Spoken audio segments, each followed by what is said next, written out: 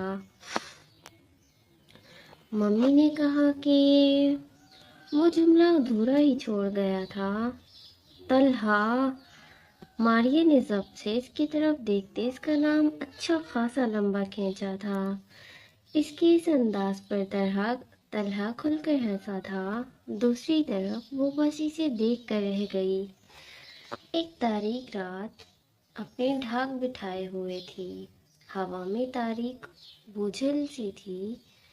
اطراف میں نگاہیں دوڑائیں تو نگاہ اس قدیم سنسان فیکٹری پر آ رکتی تھی جس سے دور 2 گلیاں چھوڑ کر ان کی گاڑی آ کر رکی تھی۔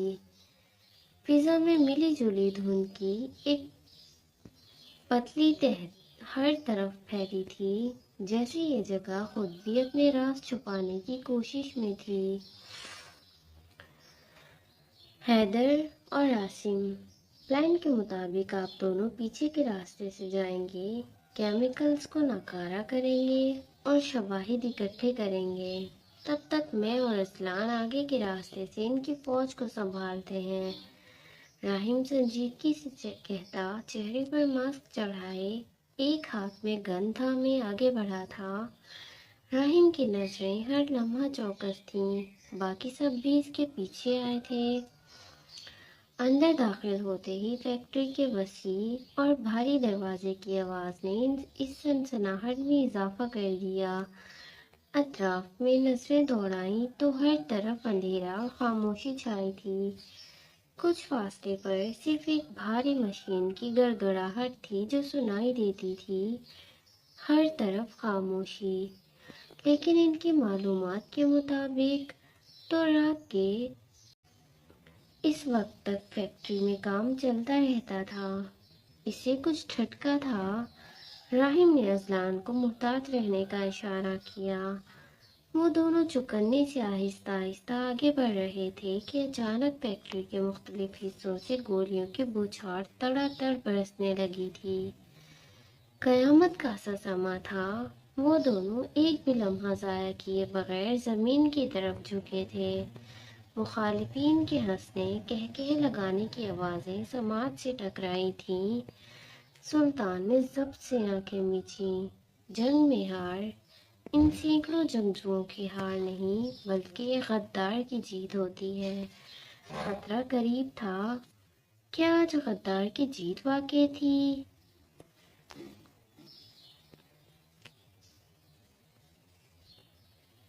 ایک کسرتی جسامت والا گارڈ قاسم کی پیشانی پر گن تانے اسے اندر کی جانب لیے جا رہا تھا۔ 2 اس کے پیچھے ہی فراز اور محسن کو پکڑے ہوئے تھے۔ یہ تینوں بھی اس غداری کا نشانہ بنے تھے۔ وہ اس وقت راہیم اور اذلان کی لوکیشن سے پورا 1 کلومیٹر کے فاصلے پر ان دہشت گردوں کے اڈے پر موجود تھے۔ اچانک ایک فائر زوردار آواز کے ساتھ پیچھے سے اس گارڈ کے سر میں پیوست ہوا تھا۔ قاسم نے پیچھے مڑ کر دیکھا، وہ حیات تھی۔ باقی کے 2 گارڈز نے اب گنز کا رخ حیات کی طرف گھمایا تھا۔ قاسم نے ایک جھٹکے سے ایک کو اپنی طرف گھما کر ایک زوردار لات اس کے پیٹ پر ماری، ساتھ ہی کوہنی موڑ کر گن قابو کی۔ حیات پہلے ہی ایک اور فائر کے ساتھ دوسرے کا بھی نشانہ بنا چکی تھی۔ ٹریگر دبایا اور ایک اور دہشت گرد کو جہنم واصل کیا۔ دونوں گروپس میں فائرنگ کا دورانیہ تھا۔ راہیم اور اذلان باری باری سنبھل کر ان پر فائر کھولتے تھے۔ اچانک داخلی دروازے سے 4 لوگ اور داخل ہوتے دکھائی دیے تھے، چہرے چھپائے، گنز تھامے۔ اذلان اور راہیم کی ان کی طرف پشت تھی، وہ انہیں نہیں دیکھ سکتے تھے۔ اچانک ان چاروں کی طرف سے بھی گولیاں کسی آندھی طوفان کی طرح مخالفین کے سینوں میں پیوست ہوتی دکھائی دی تھیں۔ مخالفین کی تعداد میں کمی آتی جا رہی تھی۔ وہ جو اوپری منزلوں کی بالکنیوں میں کھڑے تھے، اب گولیاں لگنے کے باعث کچھ وہیں ڈھلک گئے تھے اور کچھ نیچے فرش پر آ گرے تھے۔ راہیم نے چہرے کا رخ پھیر کر پیچھے کی جانب دیکھا۔ جہاں سے مخالفین پر فائرنگ کر کے انہیں جہنم واصل کیا گیا تھا۔ وہ چاروں آدمی جس آندھی طوفان کی طرح سیکنڈوں میں منظر عام پر آئے تھے، اس سے کہیں زیادہ تیزی سے غائب بھی ہو گئے تھے۔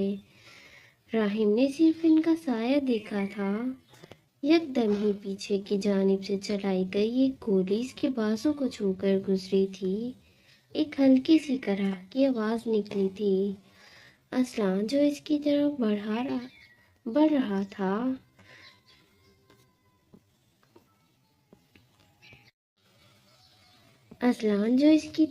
رہا تھا، راہم نے سنبھلتے ہوئے اسے اپنی جگہ سنبھالے رکھنے کا اشارہ کیا۔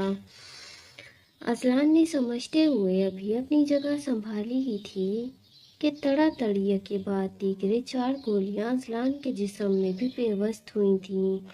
اصلاً کا جسم جھٹکوں سے لرز اٹھا، اس کے وجود سے خون تیزی سے بہنے لگا اور ایک کمزور سی کرہ اس کے لبوں سے نکلی۔ گن ہاتھ سے چھوٹ کر نیچے جا گری تھی۔ وہ خود بھی ڈھلک گیا تھا۔ ماحول میں یکدم سوگ سی خاموشی چھائی تھی۔ ایسا لگا تھا کسی نے چلتی سانسیں یکدم کھینچ نکالی ہوں۔ ہر طرف خون تھا، آگ تھی، سوگ تھا، خاموشی تھی۔ جیسے ہی اس نے لڑکھڑاتے ہوئے زمین کا سہارا لیا، راہم کی آنکھوں کے سامنے اندھیرا چھانے لگا تھا۔ اس کا دل یکدم رک سا گیا تھا۔ یہ گولیاں سامنے سے نہیں، پیچھے سے چلائی گئی تھیں۔ راہم فوراً اصلاً کی طرف لپکا، اس کے گرتے وجود کو اپنے بازوؤں میں تھام لیا۔ اصلاً کی آنکھوں میں اب ایک دھند سی تھی، جیسے زندگی آہستہ آہستہ اس کے اندر سے رخصت ہو رہی ہو۔ اس کی سیاہ آنکھیں جو ہمیشہ چمکتی تھیں، اب مدھم ہو رہی تھیں۔ اصلاً نے کمزور ہاتھ سے راہم کا بازو تھام لیا۔ اصلاً کے لب کپ کپا رہے تھے، مگر لفظ اس کی زبان کا ساتھ چھوڑ چکے تھے۔ راہم نے اس کی آنکھوں میں جھانک کر دیکھا تو ایک ایسی خاموشی دیکھی جس نے اس کے دل کی گہرائیوں میں درد کی تیز لہر دوڑا دی۔ وہ بے اختیار اصلاً کو اپنے سینے سے لگا گیا تھا۔ اس کا دل چیخ رہا تھا۔ حقیقت یہ تھی کہ اس کے دوست کا وجود اس کے بازوؤں میں خاموشی سے ٹوٹ رہا تھا۔ اصلاً، میرے بھائی، میں ابھی تمہیں یہاں سے لے جاؤں گا، میں تمہیں کچھ نہیں ہونے دوں گا۔ اصلاً میری طرف دیکھو میرے بھائی۔ اصلاً اپنی آنکھیں کھلی رکھو، مجھے سن رہے ہو؟ اصلاً خدا کے واسطے آنکھیں بند مت کرنا۔ اس کی سانسیں ٹوٹ رہی تھیں۔ اصلاً کے لب ہلکے سے ہلے، سانسیں دھیمی ہو رہی تھیں، مگر اس کی آنکھوں میں ایک چمک باقی تھی۔ راہم! وہ ٹوٹتی سانسوں کے ساتھ اسے پکار رہا تھا۔ اصلاً نے ہاتھ سے اسی کی طرف اشارہ کیا تھا جہاں سے گولیاں چلی تھیں۔ راہم نے پیچھے مڑ کر دیکھا، وہاں سے ایک سایہ گزرتا دکھائی دیا تھا۔ اصلاً کی آنکھوں میں درد بھرا ہوا تھا، مگر اس نے جیسے پوری طاقت لگا کر راہم کو اشارہ کیا کہ وہ دشمن کو بھولے نہیں، اسے انجام تک پہنچائے۔ راہم، پیچھے دیکھو، ہمارا دشمن۔ اصلاً کی آواز مدھم ہوتے ہوتے جیسے تھم سی گئی۔ اس کا دل جانتا تھا کہ وہ زندگی کی آخری دہلیز پر کھڑا ہے، مگر وہ چاہتا تھا کہ راہم اسے چھوڑ کر اس دشمن کا پیچھا کرے، اسے انجام تک پہنچائے۔ اصلاً کی نظریں راہم پر تھیں، جیسے کہہ رہی ہوں کہ یہ موقع ہاتھ سے نہ جانے دے، ان کی زندگیوں کا قرض پورا کرے۔ راہم نے لمحے بھر کے لیے اصلاً کی آنکھوں میں دیکھا۔ اس کا دل جیسے چیخ اٹھا تھا، مگر اس نے اپنے اندر کی طاقت کو مجتمع کیا۔ اصلاً، میں تم سے وعدہ کرتا ہوں، میں اسے چھوڑوں گا نہیں۔ وہ ایک آخری بار اصلاً کو تھپ تھپاتے ہوئے بولا تھا۔ راہم نے اصلاً کو زمین پر آرام سے لیٹایا اب وہ صرف آنکھوں کے ساتھ تیش کے عالم میں اس کے پیچھے بھاگا تھا۔ وہ دیوانہ وار اس کے پیچھے بھاگ رہا تھا۔ وہ دونوں اس فیکٹری سے باہر نکل آئے تھے۔ وہ دور جا رہے تھے، بہت دور، کہ اچانک ایک زوردار دھماکے کی آواز گونجی تھی۔ راہم کے قدم ٹھہر گئے تھے، دل لرز رہا تھا۔ دماغ میں انہوں نے خوف کا سایہ لہرایا، کسی سے بچھڑ جانے کا خوف، کسی اپنے کے جدا ہو جانے کا خوف۔ اس نے وقت ضائع کیے بغیر واپسی کے لیے قدم بڑھائے تھے۔ وہ بھاگ رہا تھا، لیکن اب کی بار قدموں میں لڑکھڑاہٹ واضح تھی۔ وہ پھٹی پھٹی نگاہوں سے سامنے دیکھ رہا تھا۔ آنکھوں کے سامنے ایک انتہائی خوفناک منظر تھا۔ سنہری آنکھوں میں بھڑکتے شعلے صاف دکھائی دے رہے تھے۔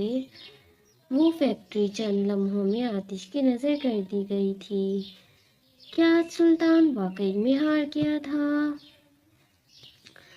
آگ کی تیز لپٹیں فیکٹری کی دیواروں کو نگل رہی تھیں، اور اس کے سامنے زمین پر بیٹھا راہم اپنے ہوش و حواس کھو چکا تھا۔ اس کی آنکھوں میں جیسے زندگی کا رنگ باقی نہ رہا ہو۔ چہرے پر گہری خاموشی اور آنکھوں میں دکھ کی پرچھائیاں تھیں۔ اذلان کا مسکراتا ہوا چہرہ بار بار اس کے ذہن میں گردش کر رہا تھا، جیسے اس کی روح کا ایک حصہ اس فیکٹری کے اندر جل رہا ہو۔ اس کے دماغ میں دھماکے چل رہے تھے۔ پل بھر میں تقدیر یہ کون سا کھیل کھیل گئی؟ اچانک ایک گاڑی کے ٹائر چرچراتے ہوئے رکے اور قاسم گھبراہٹ میں باہر نکلا۔ اس نے راہم کو یوں زمین پر بے حواس بیٹھے دیکھا تو تیزی سے اس کی طرف بڑھا۔ اس کے چہرے پر بے چینی کا اندیشہ تھا۔ کوئی اسے پکارتے اس کے قریب چلا آ رہا تھا۔ وہ قاسم تھا، اس کا دوست۔ وہ کچھ پوچھ رہا تھا۔ وہ کیا کہہ رہا تھا؟ کیا اب اس کی سماعت بھی جواب دے گئی تھی؟ وہ اس کے سامنے جھکا کھڑا تھا۔ اس نے راہم کے کندھے کو زور سے پکڑتے ہوئے پوچھا تھا، راہم، سب ٹھیک ہے؟ تم اس طرح یہاں کیوں بیٹھے ہو؟ اذلان کہاں ہے؟ بتاؤ راہم، اذلان کہاں ہے؟ قاسم نے اسے جھنجھوڑتے ہوئے پھر پوچھا۔ راہم کی آنکھوں میں ایک نمی ابھری اور اس کے لبوں پر لرزش آئی۔ اس نے قاسم کی طرف خالی نگاہوں سے دیکھا، جیسے اس کا دل و دماغ کسی حقیقت کو قبول کرنے کے لیے تیار نہ ہو۔ اذلان اندر ہے قاسم، اس نے ایک بھاری دل سے بولا۔ جھکا سر اب کے مزید جھک گیا تھا۔ راہم کی زبان سے اذلان کا نام سنتے ہی قاسم جیسے پتھر کا ہو گیا۔ اس نے کانپتے ہاتھوں سے راہم کے کندھے کو چھوڑا اور خالی نگاہوں سے فیکٹری کی طرف دیکھا، جہاں شعلے آسمان کو چیرتے ہوئے اٹھ رہے تھے، جیسے ان کی دوستی کا آخری نشان جلا کر راکھ کر رہے ہوں۔ اس کا دل دھڑکنا بھول گیا۔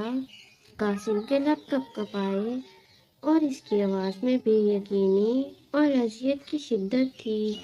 راہم، یہ تم سچ کہہ رہے ہو؟ ایسا نہیں ہو سکتا، ایسا نہیں ہو سکتا۔ وہ خود کو یقین دلانے کی ناکام کوشش کر رہا تھا، جیسے اس کے ذہن نے اذلان کی موت کو قبول کرنے سے انکار کر دیا ہو۔ اس کی آنکھوں میں اذلان کی یادیں، ان کے ہنسنے کے لمحے، ان کی شرارتیں، سب ایک طوفان کی طرح گردش کرنے لگیں۔ قاسم کے قدم لڑکھڑانے لگے، اس کی آنکھوں میں آنسو بہہ رہے تھے اور اس کی آواز پھرا گئی، اذلان ہمیں چھوڑ کر چلا گیا؟ وہ ہمیں چھوڑ کر نہیں جا سکتا راہم، وہ ہمارا ساتھی ہے، ہمارا بچپن کا دوست، ہماری زندگی کا حصہ۔ وہ اپنے گھٹنوں کے بل زمین پر گر گیا اور اپنے ہاتھوں میں چہرہ چھپا کر سسکنے لگا۔ اذلان، کیوں؟ تم نے ہمیں کیوں چھوڑ دیا؟ قاسم کی آواز فضا میں گونج رہی تھی۔ قاسم نے ایک نظر رحیم کی طرف دیکھا۔ اس کی آنکھوں میں ایک گہرا درد تھا۔ ہم ایجنٹس ہیں رحیم، مگر ہم انسان بھی ہیں۔ ہم اپنے دوستوں کو کھونے کا دکھ کیسے سہیں گے؟ اذلان نے ہماری زندگی کا ایک حصہ لے لیا ہے اور وہ ہمیں ہمیشہ کے لیے تنہا چھوڑ گیا۔ رحیم، کیا یہ سچ ہے؟ وہ اس سے لپٹ گیا تھا۔ قاسم۔ حیات نے قاسم کو پکارتے آہستہ سے اس کی طرف قدم بڑھائے اور اس کے کندھے پر ہاتھ رکھا۔ آنسو تو اس کی آنکھوں میں بھی تھے، لیکن اس وقت وہ خود کو سنبھالے ہوئے تھی۔ قاسم، میں جانتی ہوں یہ کتنا مشکل ہے، لیکن ہمیں صبر کرنا ہے، وہ دھیرے سے بولی تھی۔ حیات، وہ ہمیں چھوڑ کر چلا گیا، ہمارا بھائی، ہمارا ساتھی، ہمارا دوست، ہمارا اذلان۔ قاسم کی لرزتی آواز سنائی دی تھی۔ قاسم، اذلان بھائی ہمیں چھوڑ کر نہیں گئے، وہ شہید ہوئے ہیں، انہیں شہادت کا مرتبہ ملا ہے، وہ ہماری یادوں میں ہمیشہ زندہ رہیں گے۔ وہ خالی خالی آنکھوں سے حیات کو دیکھ رہا تھا۔ چند لمحوں بعد ہی وہاں فائر بریگیڈ اور ایمبولینس کی گاڑیاں آ کر رکتی دکھائی دی تھیں۔